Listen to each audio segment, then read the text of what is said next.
let's start with some proof that nostalgia really sells well these days, Richard. Zellers. I mean, we've talked about it so much that they revived the brand Hudson's Bay, right? Yep. They put a Zellers pop-up in select Hudson's Bay stores starting a few months ago. This afternoon, Tina, the Bay said, we're going to put a Zellers in every single Hudson's Bay store in Really? Canada. Wow. So clearly, people are going for this. There was some mixed reaction among consumers. Clearly, it's working, though. The pop-ups usually have between 1,000 and 2,800 square feet. They're not big. They sell an array of household goods.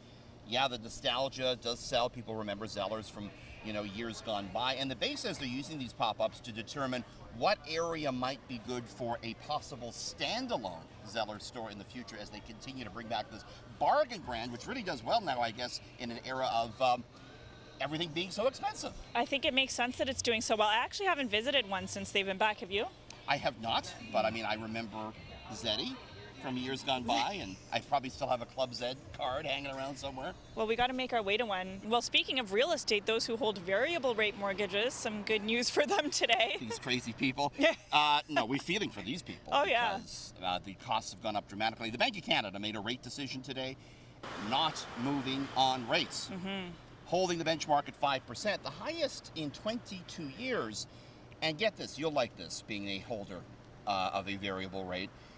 Chief economist of the Bank of Montreal says he thinks the Bank of Canada is probably done hiking rates for quite some time. Wow, bless. Let's give them a round of applause. No bias here. The reason for that, though, maybe not so great. The bank was on hold because they are seeing cracks form in the Canadian economy. The economy is shrinking. Unemployment has risen for 3 straight months. And indeed, the economic experts say we could be heading towards a possible recession in the coming quarters. And that's the reason why maybe even a rate cut is more likely than a rate hike going forward. Oh my gosh. Well, I know a lot of people will be very relieved and happy to hear that.